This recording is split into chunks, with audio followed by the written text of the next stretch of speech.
Hello students, class 12, welcome you all. I am Pankaj Shukla, your chemistry teacher. आज हम आपको रसायन विज्ञान के पहले लेसन से ठोस अवस्था से घनी क्रिस्टल निकाय के बारे में पूरी जानकारी आपको देंगे। घनी क्रिस्टल निकाय में जो क्रिस्टल की तीनों क्रिस्टलीय अक्षों की लंबाइयाँ होती हैं वो समान होती हैं।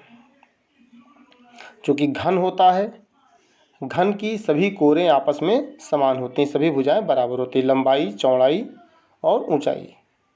इसका मतलब यहाँ पर देखो दिखाया भी गया आपको कि A = B = C, A = B = C और उनके मध्य स्थित कोण 90 अंश का होता है। चूँकि वर्ग पर ही आधारित होता है घन,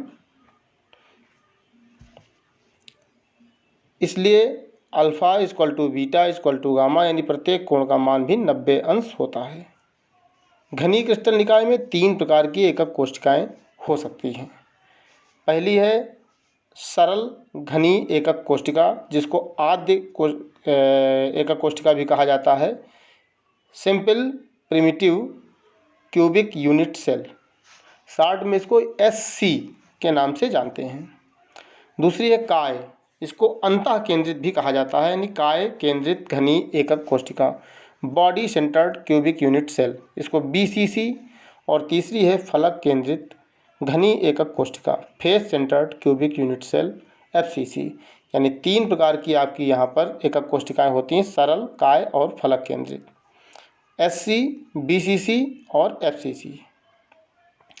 आइए सबसे पहले घनी एकक कोशिका में प्रति एकक कोशिका परमाणुओं की संख्या पर नज़र डालते हैं।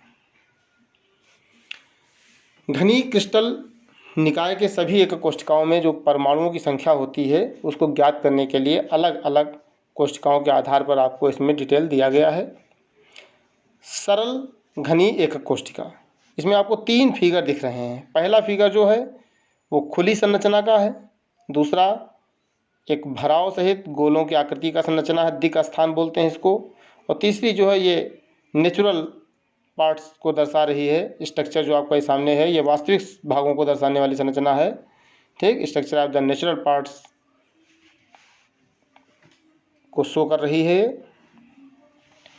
तो हम जो सबसे पहली संरचना है इसमें, जो खुली संरचना है, उसको ध्यान से देखें। देखिए इसमें एक घन बनाया गया है। घन में आपको 8 कोने दिखाई देते हैं और 6 फलकें दिखाई देती हैं। अब चूँकि 8 कोने दिखाई दे रहे हैं, चूँकि यहाँ पर सरल घनी एकक कोशिका के बारे में जानना है, तो सरल घनी एकक कोशिका में घन के 8 कोनों पर 1 2 3 4 5 6 7 8 कुल 8 कोने हैं और 8 कोनों पर एक एक परमाणु सब पर उपस्थित है। यानी कुल कितने परमाणु उपस्थित हैं? 8 परमाणु। और हर कोने का यानी हर परमाणु का हर अपने स्थान पर जो योगदान है वो अपने परमाणु का 1/8 भाग है। अर्थात घन के 8 कोनों पर 8 परमाणु स्थित हैं और प्रत्येक का योगदान 1/8 है। समझ में आया? चलिए आगे देखते हैं। प्रति एकक कोशिका में परमाणुओं का जो योगदान है वो कितना है? 1/8।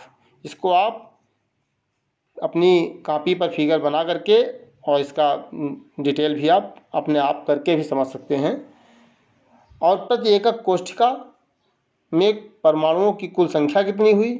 चूँकि एक कोने का योगदान 1/8 है, कुल परमाणु 8 हैं, तो 1/8 × 8 इसको हल करेंगे तो आपका मान आएगा 1। यानी एकक कोशिका जो आपकी है सरल आद्य एकक कोशिका, इसमें परमाणुओं की कुल संख्या होती है 1। यानी इसमें Z का जो मान आपको हमने कल Z का एक जिक्र किया था, वो सरल एकक कोशिका में Z का मान 1 होता है।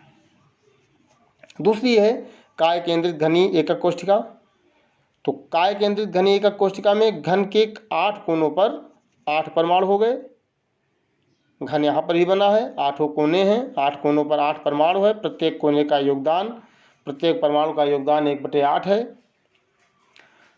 और घन के केंद्र में, चूंकि ये अंतः केंद्रित है, इसलिए इसका जो घन का जो मिड भाग है, सेंटर यानी जो आपका बीच वाला भाग है, वहाँ पर जहाँ पर केंद्र बोला जाता है, वहाँ पर भी एक परमाणु आपका उपस्थित होता है।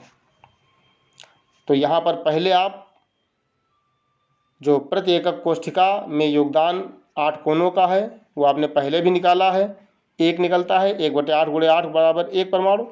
और घन के केंद्र पर 1 परमाणु है जिसका भी योगदान पूरा है 1। तो इस प्रकार से यहाँ पर शेल परमाणुओं की कुल संख्या आपकी 1 धन 1 दोनों जुड़ जाएंगे, बराबर हो जाएगी 2।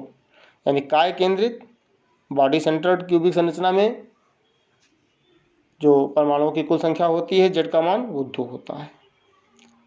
इसके बाद तीसरी बात आती है फलक केंद्रित घनी एकक कोष्ठिका FCC। अब इसमें जो फलक केंद्रित होता है इसमें 8 कोने तो होते ही हैं। अभी हमने पहले जिक्र किया था कि घन में 6 फलकें आपको दिखाई देती हैं, घनाभ में 6 फलकें आपको दिखाई देंगी, क्योंकि जब घन बनता है तो उसमें लंबाई गुणे चौड़ाई गुणे ऊंचाई आपको दिखती है। तो घन से ही घनाभ का घनाभ जो होते हैं उसमें आपको 6 फलकें ही दिखेंगी। तो घन की 6 फलकों पर भी आपके एक एक परमाणु उपस्थित होते हैं। आपका अगला फिगर देखिए, एक फिगर यहाँ पर देखिए दिखाया गया जिसमें 1/8 भाग आपको 8 जगह लिखा मिल रहा होगा। 8 कोने हैं ये आपके, 1 2 3 4 5 6 7 8, ये 8 कोने हो गए। प्रत्येक परमाणु का योगदान 1/8 भाग। और 2 आपके देखिए बीच में सेंटर में 2 गोले दिखाई दे रहे हैं और चारों तरफ एक एक गोला आपको दिखाई दे रहा है 2 फलकों के बीच में। यानी इसका योगदान 2 फलकों के बीच में, इसलिए 2 फलकों का पूरा योगदान 1 होता है तो 1 फलक का योगदान 1/2 होगा। यानी 2 फलकों के बीच में 1 परमाणु का योगदान आधा हो जाएगा। तो यहाँ पर कुल 6 फलकें हैं और कुल 8 कोने हैं। तो अब आइए आप अपने कैलकुलेशन पर। तो जैसा कि आपको पता है कि 8 कोनों का योगदान वही रहेगा, 1/8 × 8 बराबर 1। अब घन की 6 फलकों पर 6 परमाणु स्थित हैं जिनके प्रति एकक कोष्ठिका योगदान आपका 6 × 1/2 बराबर कितना हुआ 3। तो प्रति एकक कोष्ठिका इकाई सेल आपकी कितनी हो गई 1 धन 3 बराबर 4। इस तरह से आपको यहाँ पर सरल एकक कोष्ठिका में परमाणुओं की संख्या 1, दूसरा क्या था काय केंद्रित यानी अंतः केंद्रित घनी एकक कोष्ठिका में परमाणुओं की संख्या 2 और फलक केंद्रित घनी एकक कोष्ठिका में परमाणुओं की संख्या 3 होती है। विभिन्न एकक कोष्ठिकाओं में परमाणुओं की गणना अगर की जाए तो इसका एक देखिए यहाँ पर सिंपल फार्मूला दिखाया गया है, जो अभी आपको हमने समझाया उसको एक यहाँ छोटे से प्रारूप में दिखा दिया गया है कि सरल आद्य घनी जिसको SC बोलते हैं, कोनों के परमाणुओं के कणों की संख्या इसकी 1 होगी 8 × 1/8। फलक पर इस पर कोई परमाणु होते नहीं हैं, केंद्र पर कोई परमाणु होता नहीं है, यानी कुल परमाणुओं की संख्या हो गई 1। काय केंद्रित में कोनों के परमाणु की संख्या वही 8 × 1/8, ये तीनों में रहेगी। फलक पर यहाँ पर भी कोई परमाणु उपस्थित नहीं है, लेकिन काय केंद्रित में अंतः यानी उसके केंद्र पर एक परमाणु उपस्थित होता है। तो 1 + 1 = 2, परमाणुओं की कुल संख्या हो गई 2। तीसरा है फलक केंद्रित घनी FCC, कोनों के परमाणु की संख्या 8 × 1/8 बराबर 1। यहाँ पर फलक होती हैं 6 और प्रत्येक फलक के बीच में परमाणुओं की संख्या का मान जो है 1/2 है। तो 6 × 1/2 करेंगे तो 3 हो जाएगा। केंद्र पर कोई परमाणु उपस्थित नहीं है, इसलिए यहाँ पर कुल संख्या हो गई 4।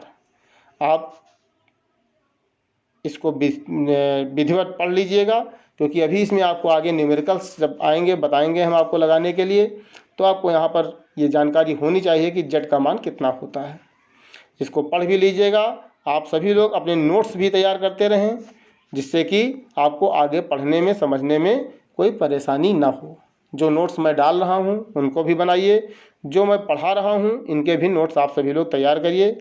अगला वीडियो आपको फिर मिलेगा, उसको प्राप्त करने के लिए आप इस वीडियो को सब्सक्राइब जरूर करें। धन्यवाद।